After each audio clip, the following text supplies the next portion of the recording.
வணக்கம்.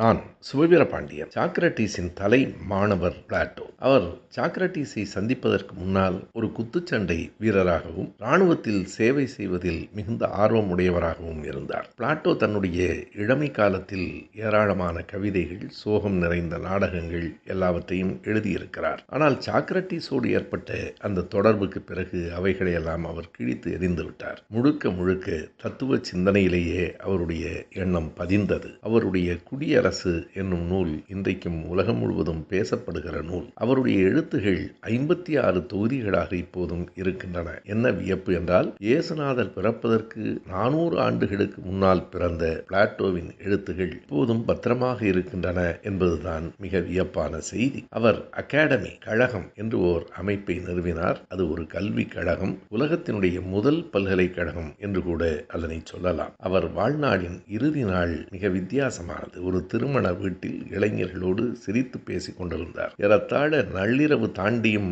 அவருடைய சிரிப்பும் பேச்சும் தொடர்ந்தது. ஆனால் காலையில் அந்த திருமண வீட்டின் ஒரு ஓரத்தில் தூங்கிக் கொண்டிருந்த அவரை எழுப்பினார்கள். எழுப்ப முடியவில்லை, இறந்து போய்விட்டார்.